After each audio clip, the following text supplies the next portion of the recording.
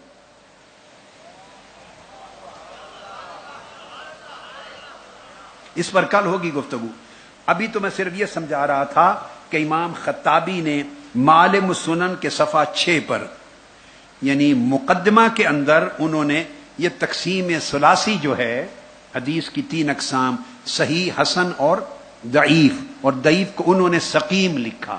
سقیم کا مطلب ہے علیل، سقیم کا مطلب کچھ بیمار۔ تو بیمار اور میت کا فرق اگر سمجھ میں آ جائے تو موضوع اور ضعیف کا فرق بڑی آسانی سے سمجھ میں آ جائے گا۔ موضوع مثل میت ہے اور ضعیف مثل مریض اور سقیم ہے۔ آپ مریض کا علاج کرواتے ہیں، قبر میں نہیں ڈالتے جا کر اس کو، آخر وقت تک علاج کرواتے ہیں، کیونکہ اس میں شفا یابی کی امید ہوتی ہے، اور مریض 90% شفا یاب ہو جاتے ہیں۔ اس لیے حدیث ضعیف کا علاج ہوتا ہے تاکہ مقبول ہو جائے، اور 90% شفا یابی ہو جاتی ہے۔ اس کو قبر میں دفن نہیں کرتے، قبر میں جسے دفن کرتے ہیں وہ موضوع ہے، وہ مکذوب، وہ کذب ہوتا ہے، جھوٹ ہوتا ہے۔ یہاں ایک بات اور بھی کل گفتگو آئے گی، مگر میں ضمناً بتا دوں، علامہ ابن تیمیہ کا یہ خیال ہے، چونکہ تقسیم کی بات ہو رہی ہے نا، حدیث صحیح، حسن اور ضعیف۔ علامہ ابن تیمیہ لکھتے ہیں مجموع الفتاوی میں، اپنی کتاب جو ان کا فتویٰ ہے، فتاوی میں وہ کہتے ہیں کہ یہ جو تقسیم ہے 3 انواع میں، اس میں جو حدیث حسن ہے، وہ کہتے ہیں اس کو متعارف کروایا ہے امام ترمذی میں۔ یہ علامہ ابن تیمیہ کی رائے ہے، اور یہ رائے درست نہیں ہے، یہ رائے درست نہیں ہے۔ میں نے کہا یہ موقع ہے میں ضمناً بیان کرتا چلوں. وہ کہتے ہیں کہ حدیث حسن امام ترمذی سے پہلے کسی کو معلوم نہ تھا. بیٹے وہ نکالے حسن کے اندر، حسن کا مصفدہ ہے نا، اس کے اندر وہ جو حسن کی تقسیم پر بحث کی ہے میں نے، نہیں حسن کے اندر بحث کی ہے کہ امام ترمذی سے پہلے فلاں فلاں امام نے حدیث حسن کی اصطلاح استعمال کی ہے. حدیث صحیح حسن صحیح اور حسن غریب کے علاوہ الگ بحث، صرف وہی نکال کے دیں بیٹے وہ نکال کے دیں نا، اللہ کے ایسے نہ دیں، یہ تعریف ہے، نکال کے دیں آگے بحث کہ امام ترمذی سے پہلے. میں نے بہت حوالے دیے ہیں بیٹے، بہت سارے، اسی اگلے صفحوں پر آئے گا اسی کے اندر. تو علامہ ابن تیمیہ نے کہا کہ جو تقسیم ہے صحیح، وہ کہتے ہیں کہ امام ترمذی سے پہلے صرف حدیث کی دو قسمیں بیان کی جاتی تھیں، صحیح اور ضعیف، اور حسن جو درمیان والی قسم ہے یہ امام ترمذی سے پہلے معروف نہیں تھی اور یہ اصطلاح مستعمل نہیں تھی. علامہ ابن تیمیہ ایک ذہن میں رکھ لیں، ان سے بعض مسائل پر اختلاف ہے ہمارا، عقائد کے بعض پہلوؤں پر یا بعض پہلوؤں پر اختلاف ہے. وہ اختلاف اپنی جگہ، میری طبیعت ایسی نہیں ہے کہ اختلاف کی وجہ سے کسی کو پنجابی والا مردود بنا دوں، یہ شیوائے اہل علم نہیں ہے. ہمارے ہاں اختلاف ہو تو برداشت ہی ختم ہو جاتی ہے، وہ مردود ہو جاتا ہے پنجابی والا مردود، اور اس پر کفر کے فتوے لگ جاتے ہیں، اس کو مسجد میں امامت سے بھی ہٹا دیا جاتا ہے اور اس کو توبہ طائب ہونے کا کہتے ہیں، وہ کافر ہو جا. ہمارے ہاں بڑی برداشت کی کمی اور تنگ نظری ہے. یہ کبھی بھی 1200-1300 سال کی علمی تاریخ میں نہیں تھی. اختلاف بھی ہوتا تھا مگر کسی کو کافر نہیں بناتے تھے، دائرہ اسلام سے خارج نہیں کرتے تھے. تو علامہ ابن تیمیہ کے ساتھ بہت علماء نے اختلاف کیا، بہت سے علماء نے کتابیں بڑی پڑھی ہیں، بڑی بڑی، مگر میری نظر سے نہیں گزرا کہ اور انہوں نے رد بھی کیا ہے، کئی مسائل میں علامہ ابن تیمیہ کا رد کیا ہے. میں نے اپنی حدیث کی شروع میں کئی کتابوں میں رد کیا ہے، رد بھی کیا ہے، مگر ساتھ وہ علامہ ابن تیمیہ لکھتے تھے، شیخ الاسلام ابن تیمیہ لکھتے تھے.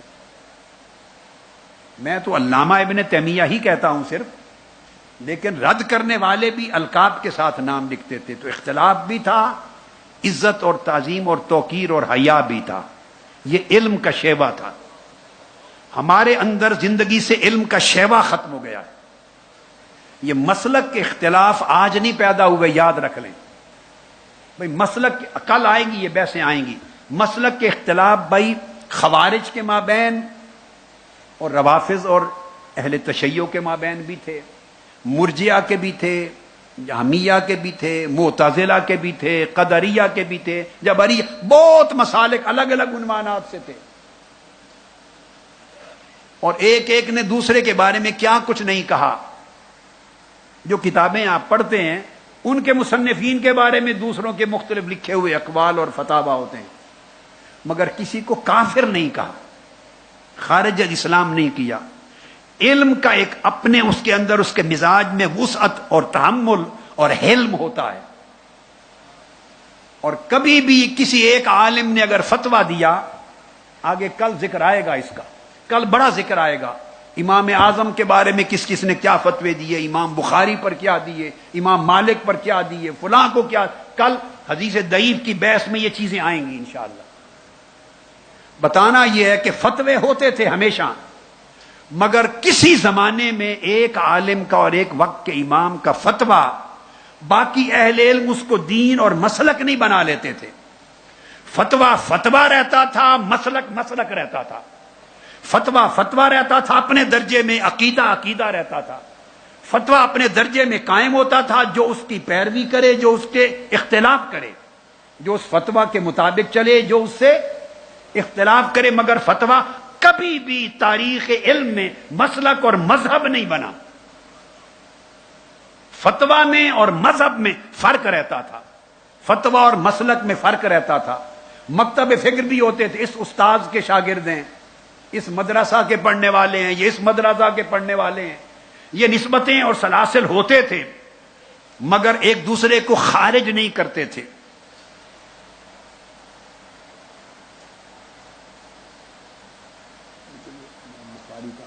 آگے نکالیں، آگے کی ہے تو یہی چیز میں عرض کر رہا تھا کہ علامہ ابن تیمیہ، ان کا علمی تبحر، اس میں کوئی شک نہیں ہے، علمی تبحر میں کوئی شک نہیں، 20 چیزوں پر 50 چیزوں پر اختلاف ہے، اس کو ہم رد کرتے ہیں، یہ مردانہ طریقہ ہے۔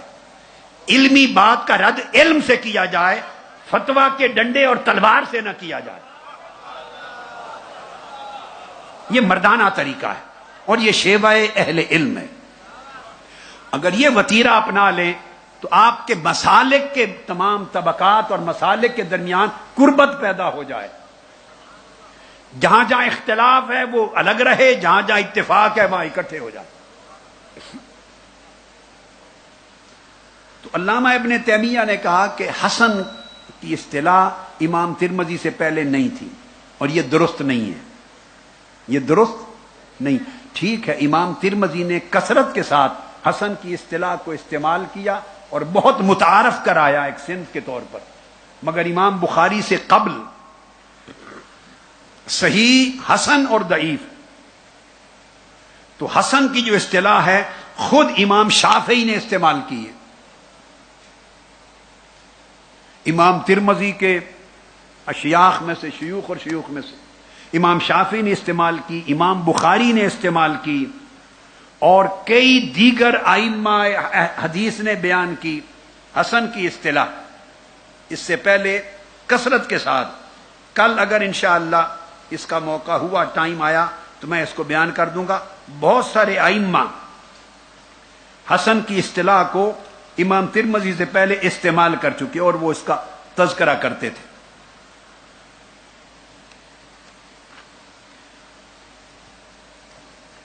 امام ترمذی نے کئی احادیث میں بیان کیا ہے کہ فلاں حدیث کے بارے میں میں نے امام بخاری سے پوچھا، انہوں نے کہا حسن ہے۔ امام بخاری نے اس کا مرتبہ بیان کیا۔ امام احمد بن حنبل کے ہاں ہیں، امام یحییٰ بن معین کے ہاں ہیں، امام علی المدینی کے نام کے ہاں ہیں، الغرض امام شافعی کے ہاں۔ امام بخاری مسلم اور ترمذی سے بہت پہلے، یعنی درجنوں ایسے ائمہ حدیث تھے جو حدیث حسن کی اصطلاح کو باقاعدہ اصطلاحی معنی میں استعمال کرتے تھے اور حدیث کی سند پر حکم لگاتے تھے۔ لہذا تو یہ قدیم تقسیم ہے حدیث صحیح، حسن اور ضعیف کی۔ اب آگے آ جاتے ہیں، ایک بڑا اہم موضوع اس وقت پہ لینا چاہتا ہوں، وہ یہ کہ عام طور پر حدیث صحیح کے باب میں ایک اصطلاح آپ نے سنی ہوگی، کثرت سے استعمال ہوتا ہے، وہ لفظ اصح الاسانید، سنا ہے کہ نہیں؟ اور پڑھا پڑھایا بھی اصح الاسانید، کہ صحیح میں یہ حدیث اصح الاسانید ہے، یعنی سندوں کے اوپر کہ یہ سب سے صحیح ترین سند ہے، سب سے صحیح ترین سند۔ اور اصح الاسانید مختلف سندوں کو بیان کیا گیا ہے۔ مثلا امام بخاری نے کہا محمد بن مسلم بن شہاب زہری عن سالم بن عبداللہ بن عمر عن ابی، انہوں نے امام احمد بن حنبل نے کہا یہ اصح الاسانید ہے۔ امام بخاری نے خود کہا، امام بخاری نے، کہ امام مالک عن نافع عن ابن عمر، یہ سند اصح الاسانید ہے۔ اس طرح مختلف اسانید کو کہا گیا۔ سفیان الثوری عن منصور عن ابراہیم عن نخعی عن علقمہ عن عبداللہ بن مسعود، اس کو کہا گیا کہ یہ اصح الاسانید ہے۔ امام عبد الرزاق نے کہا الزہری عن زین العابدین عن ابی الحسین عن جد علی ابن ابی طالب، اصح الاسانید ہے۔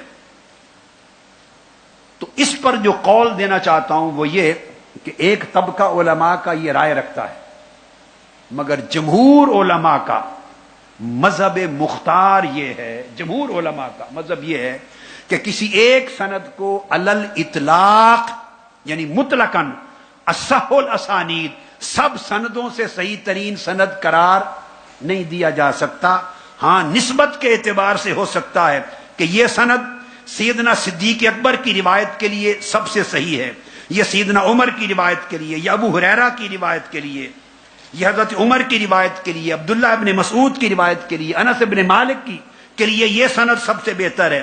سیدنا علی شیر خدا کے لیے، اہل بیت کے لیے یہ سند اصح الاسانید سب سے اعلیٰ سند ہے. مکی جین اہل مکہ کی سند میں اصح، یمانی جین، مصری جین، شامی جین، خراسی جین، اہل البیت، یعنی ایک نسبت کو مقرر کر کے، ایک ملک اور شہر کو مقرر کر کے، ایک صحابی کو مقرر کر کے ان کی سند کو کہہ سکتے ہیں کہ سب سندوں سے یہ طریق سب سے صحیح ترین ہے. مگر علل اطلاق یہ کہنا کہ فلاں سند سب سے اصح ہے، وہ یہ قول مذہب مختار نہیں ہے. اس کے بعد اب آج کی گفتگو میں جو آخری اور اہم ترین موضوع جس پر ہم بات کر سکیں گے، نماز کا وقت ہو جائے گا، وہ بڑا اہم موضوع ہے حدیث صحیح کے باب میں. اصح الاسانید کو میں نے اختصار کے ساتھ آپ کو جملتاً سمجھا دیا. اگلا ایک قاعدہ یہ ہے کہ جب یہ طے ہو گیا کہ حدیث صحیح ہے اور یہ بھی پتہ چل گیا کہ کسی ایک سند کو علل اطلاق اصح الاسانید نہیں کہہ سکتے، سند سے مراد اس کی روایت اس سے، اس کی اس سے، اس صحابی سے، ایک سند ساری سندوں سے اصح نہیں ہو سکتی، علل اطلاق نسبت کے ساتھ ہے. تو اگلا سوال پیدا ہوا کہ حدیث صحیح کے کوئی مراتب بھی ہیں؟ حدیث صحیح کے کیا کوئی مراتب بھی ہیں کہ اس کتاب سے، اس سند سے، اس طریق سے، اس وجہ سے کوئی حدیث ثابت ہو تو اس کو سب سے اوپر درجہ کی صحیح سمجھیں، پھر اس سے نیچے، اس سے نیچے؟ تو یاد رکھ لیجئے جیسے ضعیف کا بیان کیا کہ حدیث ضعیف میں بے شمار مراتب ہیں، آخری اشر مرتبہ اس کا موضوع ہے، اور بہت اونچا جا کر میں نے آپ کو بتایا مرسل بھی حدیث ضعیف میں آ جاتی. تو بے شمار مراتب ہیں. تو سوال پیدا ہوتا ہے کہ کیا حدیث صحیح کے بھی مراتب ہیں کہ ہوں ساری احادیث صحیح، ہر روایت پر حکم صحیح کا ہو، مگر ان کے اندر کوئی مرتبہ اور درجہ بھی ہے کہ کوئی درجے میں اوپر، کوئی اس سے اوپر، کوئی اس سے اوپر، کوئی اس سے اوپر، کوئی اعلیٰ، کوئی ادنا؟ جی ہاں، اس پر محدثین نے ایک باب بنایا ہے، اور اس باب کو بیان علماء نے، محدثین نے بیان کیا ہے امام ابن صلاح کے حوالے سے. انہوں نے مقدمہ میں بیان کیا 7 درجے ہیں حدیث صحیح کے. کتنے؟ یہ مقدمہ ہے، مقدمہ ابن صلاح. تو اس کا جو پہلا باب ہے حدیث صحیح کا، اس کا فائدہ سابعہ، فائدہ سابعہ، 7واں فائدہ، اس کے تحت انہوں نے حدیث صحیح کے مراتب کی معرفت کا عنوان قائم کیا ہے کہ حدیث صحیح کے مختلف مراتب ہیں. عام طور پہ جیسا کہ میں نے عرض کیا، خیال یہی ہے عام طور پر کہ یہ ابن صلاح نے یہ مرتبے قائم کیے ہیں، اور وہ مرتبے سن لیں. وہ کہتے ہیں سب سے پہلا اور سب سے اونچا مرتبہ حدیث صحیح کا، سب سے اونچا درجہ، اولھا صحیح اخرجہ البخاری و مسلم جمیعا، جس کو متفق علیہ کہتے ہیں، جس کو بخاری اور مسلم دونوں نے روایت کیا ہو، تخریج کی ہو. نوٹ کر لیں، دونوں نے تخریج کی. دوسرا صحیح انفرد بہ البخاری عن مسلم، دوسرا صرف امام بخاری نے روایت کیا ہو اپنی صحیح میں اور مسلم نے روایت نہ کیا ہو. تیسرا درجہ صحیح انفرد بہ مسلم، اس کو صرف امام مسلم نے روایت کیا ہو صحیح میں، مگر اسے امام بخاری نے روایت نہ کیا ہو.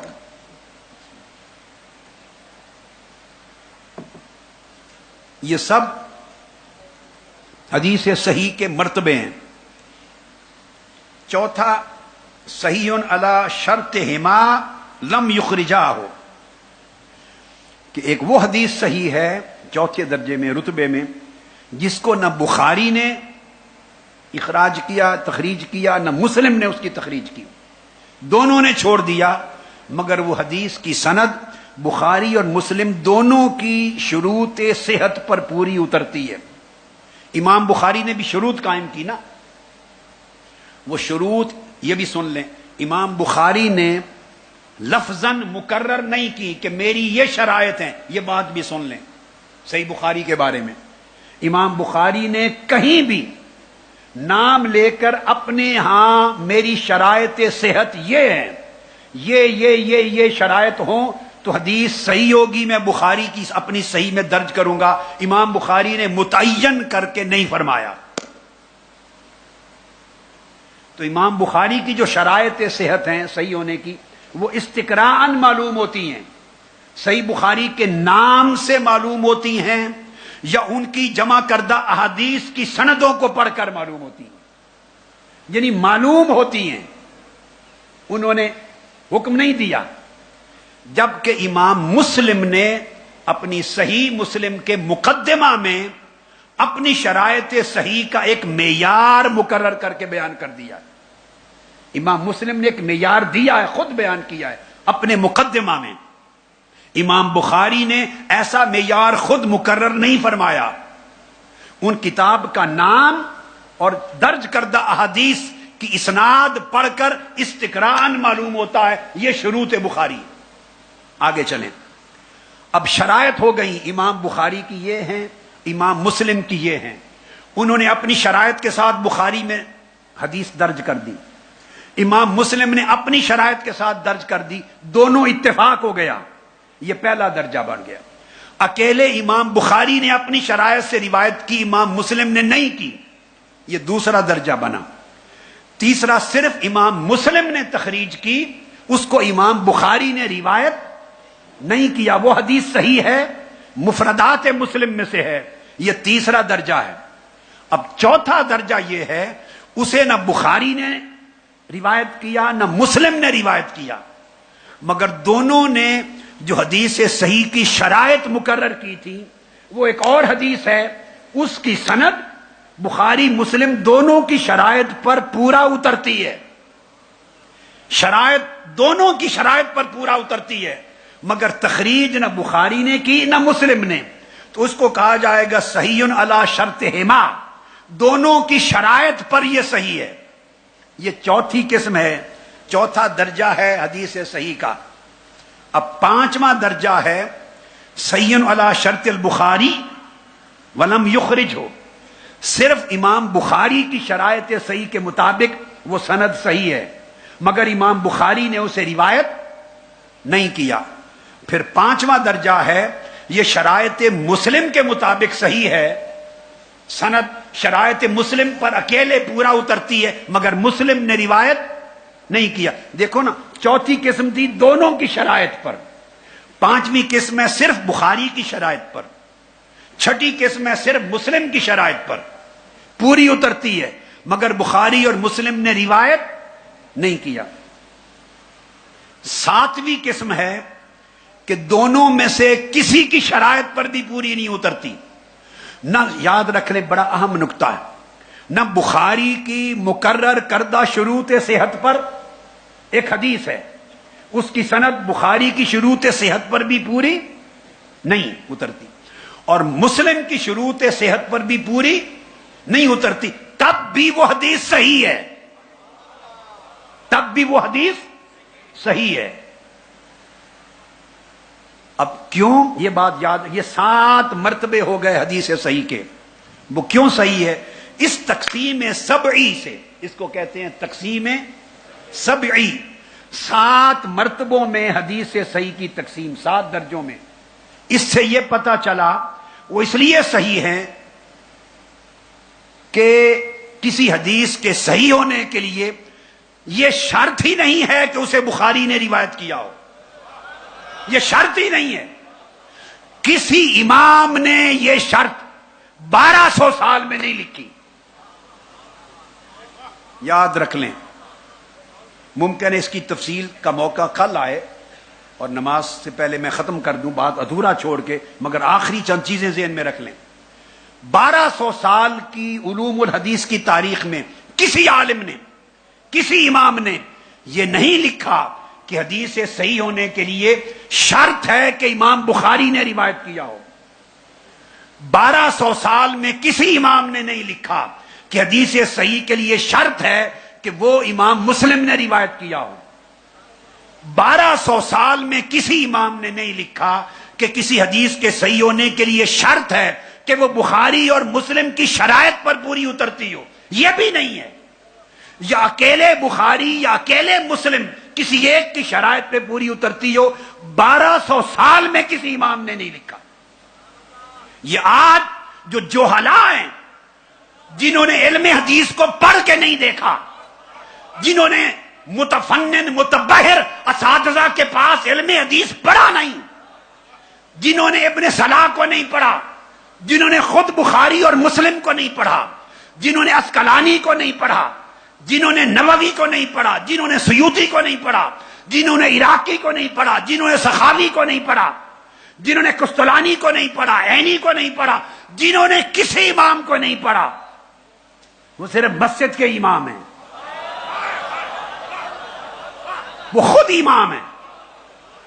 وہ جہالت کے سبب آج یہ کہتے ہیں میں اس حدیث کو نہیں مانتا۔ بھئی کیوں نہیں مانتے؟ اسے بخاری نے روایت نہیں کیا۔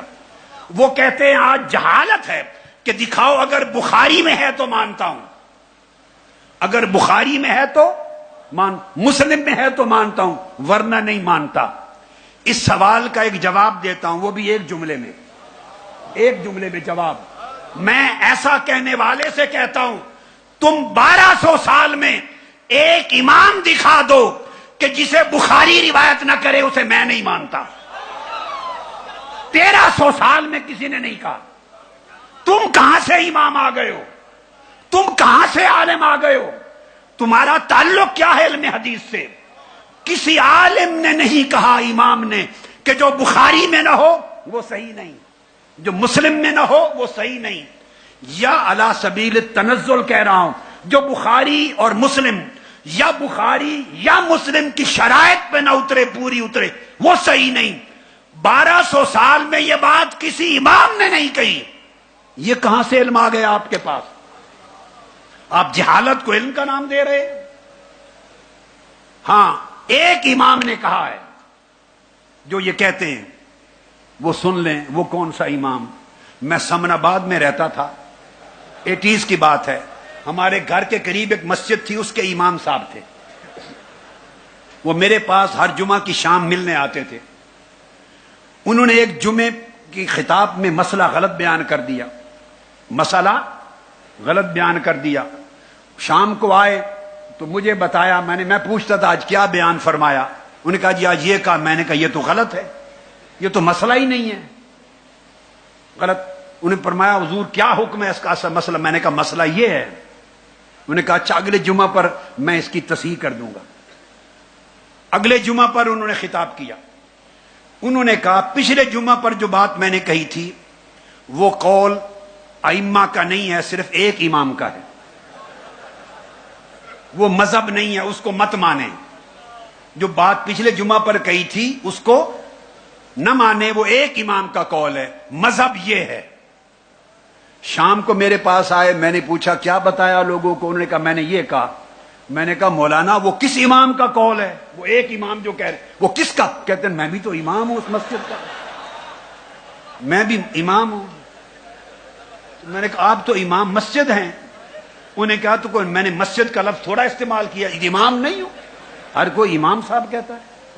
تو اس طرح کا کوئی امام ہے تو اس کا جہالت پر مبنی قول ہو سکتا ہے، مگر علم حدیث کے اور علم تفسیر کے اور علم فقہ کے اور علم عقیدہ کے کسی امام نے 1200 سال میں نہیں کہا کہ جو بخاری یا مسلم میں نہ ہو یا بخاری اور مسلم کی شرائط پر پوری نہ اترے وہ حدیث صحیح نہیں ہو سکتی۔ یہ غلط ہے، اس پر کل بات کریں گے انشاءاللہ۔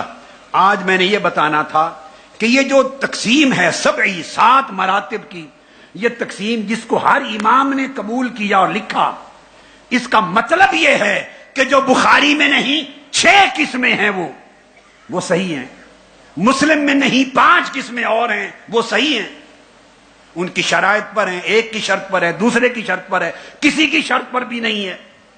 تو فرمایا صحیح عند غیرہما. 7ویں، بخاری مسلم دونوں کی شرائط پر نہیں، کسی اور محدث اور کسی اور جارح اور معدل امام کی شرائط کے مطابق سند صحیح ہے. وَلَيْسَ عَلَىٰ شَرْطِ وَاحِدٍ مِّنْهُمَا. اور بخاری مسلم میں کسی ایک کی شرط بھی پوری نہیں ہوتی اس کی سند پر، تب بھی صحیح ہے.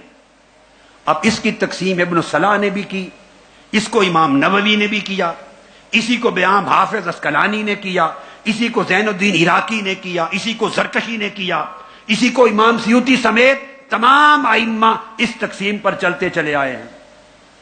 اور کل جو بات میں کروں گا یہ تقسیم آپ سمجھ گئے، یہ تقسیم آ گئی. میرا اس کے اوپر ایک اور نظر ہے، میں علی الاطلاق اس تقسیم کے بھی حق میں نہیں ہوں. پہلی تقسیم ٹھیک ہے، جو متفق علیہ ہے اس کا درجہ سب سے بلند، یہاں تک کامل اتفاق ہے. باقی کہ صرف بخاری کا درجہ مسلم سے اونچا ہو اور مسلم کا اس کے بعد تیسرے نمبر پہ اور شرائط کا یہ ہو، اس پر میں کل گفتگو کروں گا. یہ شرط مسلم نہیں ہے، جملتاً ہے، فردن فردن قابل قبول نہیں. اس پر کل دلائل دوں گا انشاءاللہ، اور حدیث ضعیف پر بھی بات کریں گے. وما علینا الا البلاغ. السلام علیکم ورحمۃ اللہ وبرکاتہ.